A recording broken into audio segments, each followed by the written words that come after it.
Hebreus, capítulo 2, versos 1 a 4. Diz assim: Por esta razão, importa que nos apeguemos com mais firmeza às verdades ouvidas, para que delas jamais nos desviemos. Se, pois, se tornou firme a palavra falada por meio de anjos, e toda transgressão ou desobediência recebeu justo castigo, como escaparemos nós, se negligenciarmos tão grande salvação, a qual, tendo sido anunciada inicialmente pelo Senhor, foi depois confirmada pelos que a ouviram, dando Deus testemunho juntamente com eles, por sinais, prodígios e vários milagres, e por distribuições do Espírito Santo, segundo a sua vontade. Jesus é o nosso porto seguro. Esse é o título da nossa meditação nesta manhã. Eu fico bastante impressionado, bastante encantado, quando eu leio acerca da conversão de pessoas, a conversão à fé em Cristo Jesus de pessoas que revelam uma determinação na vida delas de seguirem a Cristo, deixando coisas importantes muitas vezes para trás, mas são coisas que acabam ficando entre elas e Jesus Cristo, e elas priorizam a fé em Jesus Cristo, porque elas encontram, isso para mim é a ideia mais significativa, porque elas encontram em Jesus o sentido de suas existências, o sentido da vida. Então, quando você encontra um sentido para a sua existência, não importa aquilo que esteja ocorrendo, não importam as dificuldades, você não abre mão, você se agarra àquilo. Eu louvo muito a Deus, porque na minha juventude Ele se revelou a mim, o Espírito Santo aplicou a palavra de Deus ao meu coração, e durante a juventude Ele me sustentou na fé, e agora que eu estou já numa idade avançada, eu me aposentei, e eu perguntava, na aposentadoria, como vai ser a minha vida? Eu olhava para algumas pessoas conhecidas e eu ficava preocupado, porque parecia que elas perdiam o sentido da existência. Tudo estava relacionado ao trabalho delas. E, de fato, o trabalho acaba organizando a nossa vida, estabelecendo a nossa agenda. E quando a gente fica sem, parece que perde um pouco o chão. Mas o relacionamento com Deus por meio de Cristo, ele é tão maravilhoso, porque eu pude perceber que agora aposentado, eu posso ser muito mais útil à causa do reino, muito mais útil no ensino, na pregação, visitando pessoas, de tal forma que esse sentido de vida que há em Jesus Cristo renova em mim os sonhos. Eu sou uma pessoa de 60 anos, com sonhos, com projetos. E tudo isso é graças à fé em Jesus Cristo, que me dá razão para existir, que produz na nossa vida um sentido, um propósito. E eu, meditando nessas coisas, eu me lembrei do que Paulo fez, Paulo, ele tinha uma carreira religiosa promissora como fariseu. Ele era considerado um jovem de destaque entre os líderes da religião judaica. Esses líderes lá do Sinédrio, que cuidavam das questões civis e religiosas, chamavam exatamente o apóstolo Paulo para, junto com um grupo de pessoas, perseguir os cristãos que estavam perturbando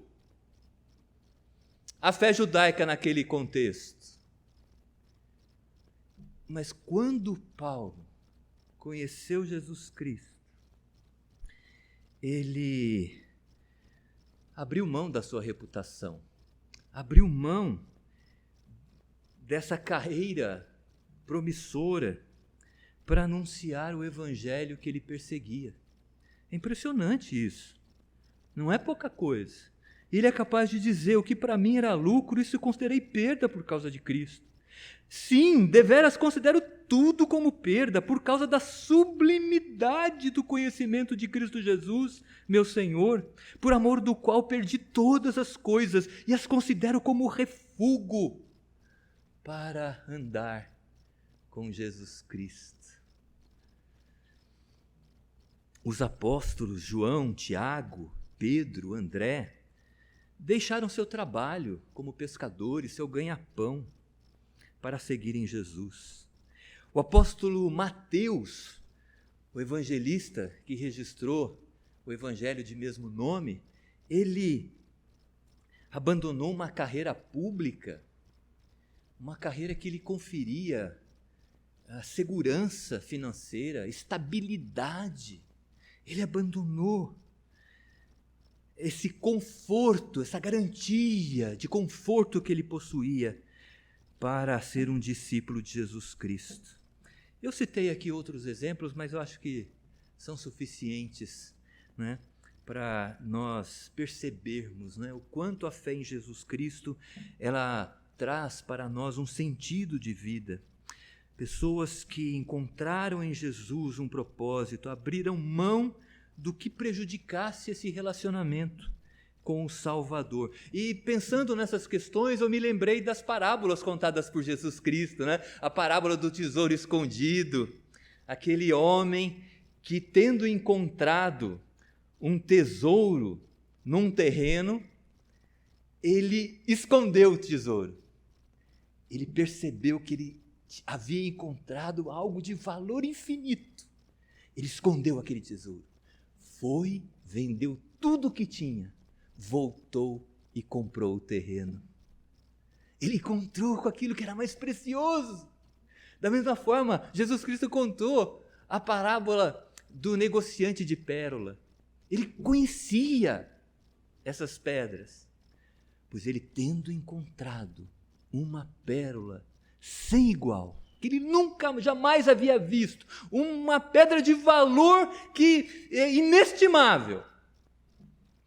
Da mesma forma, ele foi, vendeu tudo o que tinha e adquiriu essa pérola. A fé cristã dá sentido à vida. Não é possível abandoná-la mesmo quando enfrentamos dificuldades.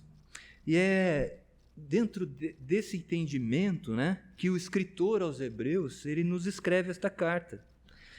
Porque ele escreve a conterrâneos seus, hebreus, que haviam declarado sua fé em Cristo, mas estavam abandonando o compromisso de seguirem a Jesus devido à perseguição que estavam experimentando. É verdade, nós precisamos considerar que, ao declararem a fé em Cristo, eles estavam correndo um risco de perderem a segurança, o amparo social, porque eles pertenciam a uma comunidade judaica. Imagine se ele fosse demitido pelo seu patrão judeu, porque ele havia declarado a sua fé em Jesus. Se os seus filhos fossem expulsos da escola, da sinagoga, se os diretores da escola soubessem que agora os pais dessas crianças haviam se tornado cristãos. Imagine se os vizinhos virassem as costas para ele e sua família. Realmente não era fácil tomar essa decisão, né, e segurar as consequências dela. Não era simples, manter a confissão de fé em Cristo nesse contexto. Nos dias, se nós trouxéssemos esse dilema para os nossos dias, nós poderíamos dizer que essa situação envolve questões ligadas à nossa liberdade de consciência, à nossa liberdade religiosa. Será que eu devo abrir mão da minha fé, que faz parte da minha essência, para não sofrer sanções sociais? Devo abrir mão da minha fé para não sofrer penalidades, castigos impostos por uma sociedade? Isso é uma questão de liberdade, é um dilema. Uma questão de liberdade religiosa, de consequências de você assumir uma fé.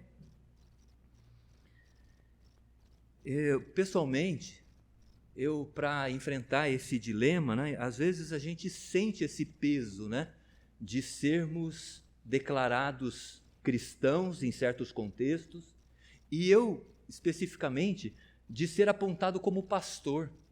Às vezes eu chego num ambiente e as pessoas já sabem de mim. Eu não conheço nem o nome da pessoa, mas as pessoas já sabem que eu sou pastor. Hoje, pela internet, eles entram consultam, não é? Quem é fulano que eu não sei quem é? Aí já vem muitas de minhas atividades na internet, aí eles já sabem que eu sou pastor, né? E às vezes isso pode realmente causar algum transtorno, né?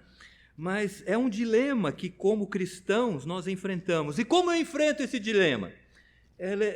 Lembrando do texto que nós lemos lá na liturgia, em que Lucas, ele diz assim, né, Jesus falando aos seus discípulos, e Lucas registra: se alguém quer vir após mim, a si mesmo se negue, dia a dia tome a sua cruz e siga-me.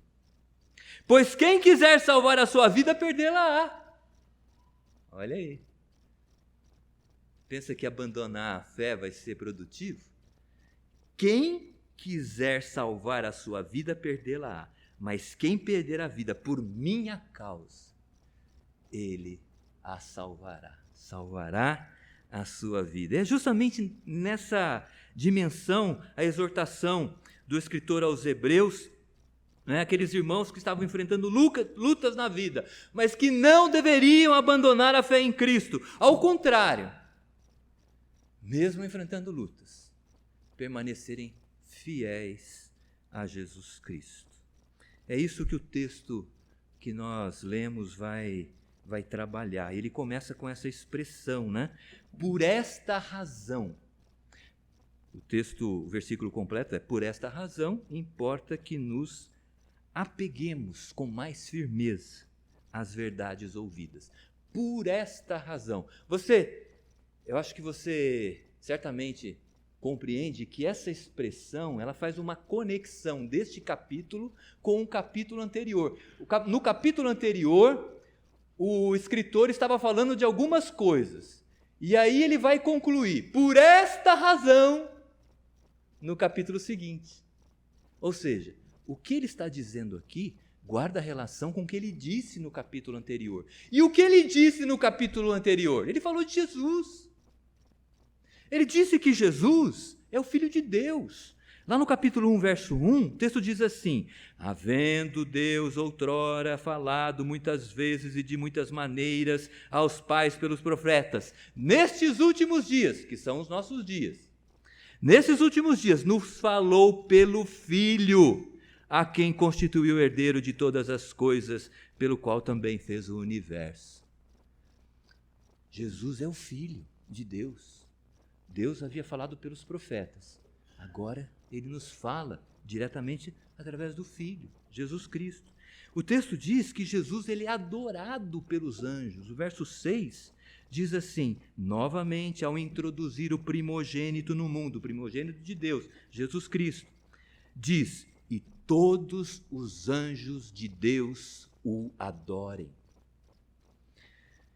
O texto, no capítulo 1, diz que Jesus é o Rei, porque no verso 8 é dito assim: o teu trono é para todo sempre.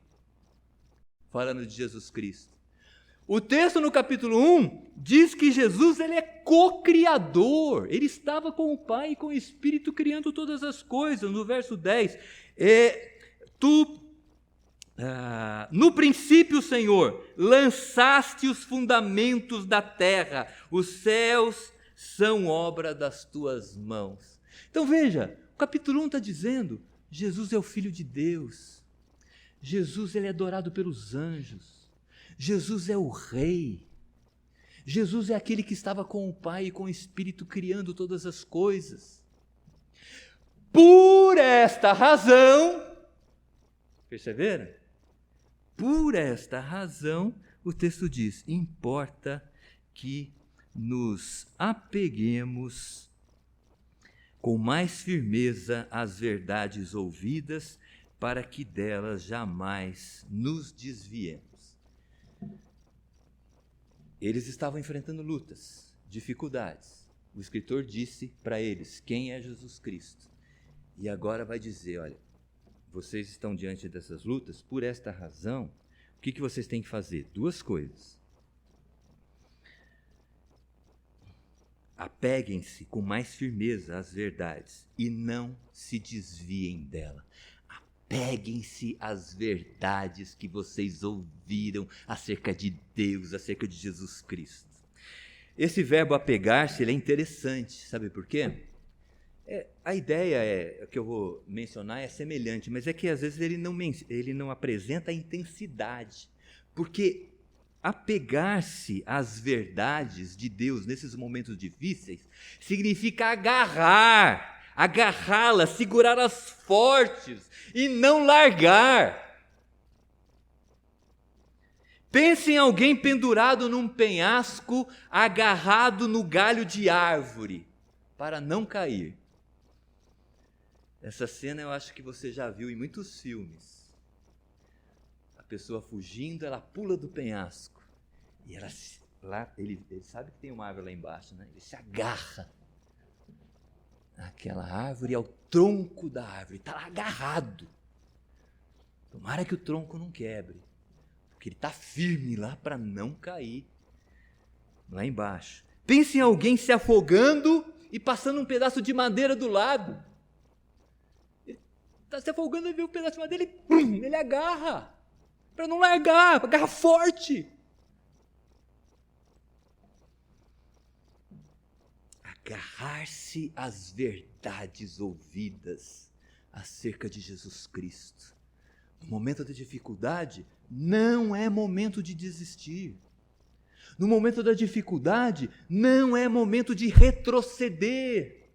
É momento de se agarrar às verdades de Deus, apegar-se, diz o texto, com mais firmeza. Por esta razão importa, por esta razão é muito importante que nos apeguemos com mais firmeza às verdades ouvidas, às palavras de nosso Senhor Jesus Cristo, não abandoná-las. O salmista, ele nos dá um exemplo muito precioso acerca dessa realidade, quando no Salmo 119 ele diz assim, vale a pena de fato perseverar, quando estivermos enfrentando dificuldades, perseverarmos em nossa fé, porque ele diz assim, olha, na minha angústia, o que me consola é a tua palavra, e na minha angústia, a tua palavra me consola e me vivifica, a ponto dele chegar à conclusão, no verso 71, foi bom eu ter passado pela aflição, para que eu aprendesse de ti, para que eu aprendesse dos teus decretos. O momento da dificuldade não é momento de abandonar, o momento de dificuldade é momento para perseverar, para se agarrar, ainda com mais firmeza, às verdades ouvidas. Mas o texto também diz, né? Por esta razão importa que nos apeguemos com mais firmeza às verdades ouvidas, para que delas jamais nos desviemos. Encorajamento positivo. Vamos nos agarrar. Agora, o encorajamento de uma apresentado de uma forma negativa, através de uma expressão negativa. Não vamos nos desviar. Vamos nos agarrar. Não vamos nos desviar. Essa palavra desviar ela é interessante também, porque ela traz uma ideia de deslizamento. A pessoa ela começa a deslizar, escorregar sutilmente, e quando percebe, ela está em outro caminho. A coisa é sutil. Eu estou muito pressionado por essa situação, eu estou muito tenso, eu estou muito estressado. Qual o problema de eu dar uma saidinha com fulano, com cicrana? Essa pessoa é legal. Daqui a pouco está envolvido com a pessoa. E se tinha um problema, passa a ter dois. Porque o adultério não traz resultado positivo para ninguém. A fornicação não traz alegria para ninguém. Mas a coisa é devagarzinho. Vai entrando na nossa vida, né? E de repente estamos lá, envolvidos. Começa com, hoje eu estou tenso, eu vou lá sair com os meus amigos, né? Não há problema nenhum sair com os amigos, mas quero encher a cara. Daqui a pouco, a pessoa está numa vida de dependência química. Eu vou colar só uma vez porque eu não estudei, e aí cola, dá certo, e aí começa a adotar esse procedimento. Se for pego, vai ter que responder as consequências. Até melhor que fosse pego, porque senão ele vai se formar sem aprender o conteúdo necessário para realizar a sua atividade. Isso pode vir a prejudicar não somente a ele, mas como aos outros que eventualmente deveriam ser beneficiados pela atividade da pessoa, né? Então veja, às vezes escorregadelas, né? O desviar-se é sutil, e de repente a pessoa abandona os ensinos de Cristo, os ensinos da palavra de Deus. Isso pode ser perigoso. O escritor ele vai trazer o exemplo aqui na passagem da lei de Deus. Ela foi entregue a Moisés através do ministério de anjos. O apóstolo Paulo fala isso lá em Gálatas 3,19, o ministério de anjos. A lei de Deus foi dada a Moisés para ser passada aos hebreus por meio do ministério de anjos. Quem são os anjos? Preciso fazer esse parênteses, né, para explicar essa questão. Quem são os anjos? Os anjos são ministros de Deus para o cumprimento da sua vontade. O que é um ministro? É um servo. Eu já falei para vocês isso em outra oportunidade. O ministro, o pastor, que também é chamado de ministro, ele é um servo. Vocês, como cristãos, são ministros também de Cristo, nas várias áreas de relacionamento da vida. Vocês são servos de Cristo, onde vocês estão, né? Então, os anjos são servos de Deus, são ministros de Deus para o cumprimento da sua vontade. Vocês se lembram que o anjo apareceu a Zacarias para anunciar o nascimento de João Batista. O anjo Gabriel apareceu a Maria para dizer que ela daria à luz a Jesus Cristo. O anjo removeu a pedra do túmulo onde Jesus estava e tranquilizou as mulheres que foram ver Jesus Cristo morto. Diante disso, qual é o nosso relacionamento com os anjos? Nenhum. Eles são ministros de Deus. Por isso que eu respeito, mas eu acho que há um problema teológico. As pessoas, quando elas oram, dizerem assim: eu vou orar para que os anjos do Senhor o acompanhem. Eu já fui objeto desse tipo de oração várias vezes. Pastor, eu vou orar para que os anjos de Deus o acompanhem. Aí eu paro para explicar para a irmã, para o irmão, que é assim: olha, os anjos de Deus, eles são servos de Deus. não servos nossos. Então, Deus, ele usa os anjos conforme lhe apraz. Ele pode usar os anjos dele para cuidar de mim, cuidar de você, mas ele pode usar uma pessoa, ele pode usar uma circunstância, ele pode agir diretamente. Quem decide isso é Deus. Eu não posso ficar dizendo assim, olha, que os anjos o acompanham. Não sei, é Deus que... Eles são servos de Deus, não são meus servos. Né? Então, fechando esse parênteses, o escritor aos Hebreus, ele fala que a lei de Deus foi dada a Moisés, os 10 mandamentos, as tábuas, né? Por intermédio do ministério de anjos. Na verdade, essa ideia do ministério de anjos vem através de Paulo em Gálatas 3:19. Mas talvez os anjos tenham ajudado lá na confecção das tábuas, a gente não sabe. Mas o texto diz que eles cooperaram para que Moisés recebesse essas tábuas. Porém, Moisés ficou muito tempo lá no Monte Sinai, né? 40 dias, não voltava. O povo achou, morreu. Não tinha internet, não tinha celular, não tinha WhatsApp, né? 40 dias o homem não volta. Aconteceu alguma coisa com ele. Estamos sem líderes. Sem líder. Estamos sem líder. E agora? Vamos construir um bezerro de ouro para a gente adorar, quem sabe ele nos proteja. Depois de todas as experiências que tiveram no Egito. Vamos construir um bezerro de ouro e tal. Quando eles fizeram isso, passaram a adorar o bezerro de ouro, Deus falou para Moisés, desce logo lá que o povo está pervertido. E a consequência foi grande. Muitos morreram naquela oportunidade. Então o escritor aos Hebreus, ele usa esse acontecimento para exortar aqueles cristãos, não para dizer que eles iam morrer também caso eles abandonassem a fé, mas para dizer, não vai valer a pena, meus irmãos. Não se abandona algo que traz sentido à vida. Não vale a pena. Então olha o que o texto está dizendo, olha, agora vocês vão entender, verso 2. Se, pois, se tornou firme a palavra falada por meio de anjos. A lei de Deus entregue a Moisés pelo ministério de anjos. E toda transgressão ou desobediência recebeu justo castigo, eles transgrediram, porque eles fizeram o bezerro de ouro, e eles foram castigados por isso. Aí, olha a exortação, o escritor lá de Hebreus, ele era duro, hein?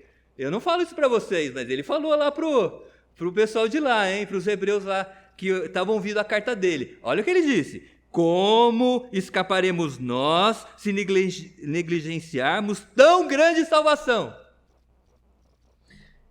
Afinal, a qual, tendo sido anunciada inicialmente pelo Senhor. Poxa, o Senhor anunciou pelos profetas. Lá no Antigo Testamento ele foi anunciando essa salvação em Cristo. Foi-nos depois confirmada pelos que a ouviram. Nós a ouvimos. Os apóstolos ouviram essas verdades. Eles são testemunhas dessas verdades, não é? Dessa salvação, dessa grande salvação em Cristo. E Deus deu testemunho, juntamente com eles, por sinais, prodígios, vários milagres. Quantos milagres Jesus não fez? Por distribuição do Espírito Santo segundo a sua vontade. Essa salvação está conectada à obra do Espírito Santo, que transforma a vida de uma pessoa, como transformou a vida do apóstolo Paulo, como transformou a vida de João, Tiago, Pedro e André, como transformou a vida de Mateus, como transformou a vida de Agostinho. Agostinho, filósofo e teólogo importante da igreja cristã, viveu entre os séculos IV e V, 350 a 430 aproximadamente, depois de Cristo. Agostinho, ele experimentava uma inquietação na sua vida, ele não tinha paz, não é? Ele vivia de uma maneira muito desregrada para ver se alguma coisa pudesse trazer uma satisfação interior que ele não possuía. Mas quando encontrou-se com Jesus Cristo, toda aquela vida errática foi abandonada, porque o Espírito Santo falou ao seu coração, transformou a sua vida, e ele se tornou um pastor, um pregador do Evangelho, E a vida dele foi totalmente modificada, né? Então, como vamos desprezar? Nós precisamos considerar esta grande salvação. Não podemos abandoná-la. Não podemos abandonar a nossa fé. Então, a proposta para nós nesta manhã, do autor da carta aos Hebreus: na dificuldade, nos apeguemos, agarremos ainda com mais firmeza as verdades ouvidas, as verdades de Jesus, as verdades da palavra de Deus. Não nos desviemos. Não adianta a gente escorregar. Está muito difícil, vou dar uma escorregadinha e daqui a pouco a gente está em outro caminho, um caminho de morte, que não vale a pena. Nos agarremos, não nos desviemos.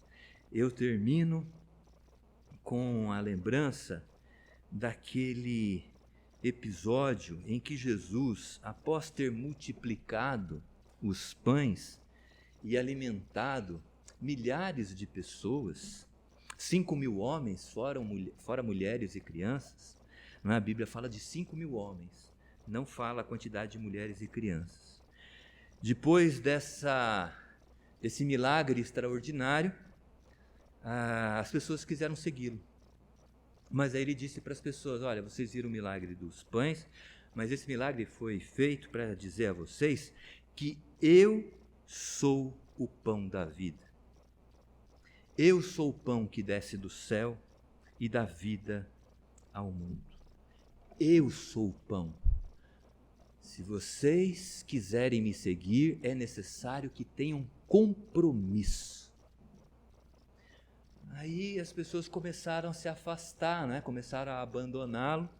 E aí no final do capítulo 6 de João, à vista de muitos dos seus discípulos o abandonarem, porque ele começou a falar do compromisso, né, que haveria de haver com a fé nele, ele perguntou aí aos seus discípulos, né, já que muitos estavam abandonando: e vocês? Perguntou aos 12, né? Quereis também vós outros retirar-vos? Aí Simão Pedro respondeu: Senhor, para quem iremos nós? Tu tens as palavras de vida eterna. Nós temos crido e conhecido que Tu és o Santo de Deus. Senhor, Tu és o sentido da nossa vida. Não importa o que aconteça, nós não vamos abandoná-lo. Pedro tropeçou na sequência, né? Mas Deus, Ele é fiel e sustenta os seus servos que têm disposição de servi-lo. Pedro negou Jesus Cristo, mas Jesus o resgatou, o restaurou, o recuperou. E é assim que Ele faz com a gente. A gente, às vezes, declara a nossa fé, sai daqui e peca. Às vezes declara a nossa fé, sai durante a semana lá e faz uma coisa que não devia ter feito. Aí a gente confessa. E o Espírito de Deus, o Espírito de Cristo, nos restaura. Restaura o nosso ânimo, restaura a nossa fé. Assim é a nossa vida. Não temos. O Senhor é o nosso sentido de vida. Para quem correremos? Para quem nós iremos? Que vocês sejam cheios de sonhos e propósitos na vida. E eu sei que vocês certamente terão estes sonhos na medida em que Jesus Cristo, Ele habitar profundamente no coração de vocês. Quando eu falo habitar profundamente, vocês crerem nele, né? E buscarem recursos nele para enfrentarem as dificuldades, né? Foi-me bom ter passado pela aflição para que eu aprendesse os teus decretos. Nos agarremos, nos apeguemos às verdades ouvidas e não nos desviemos delas.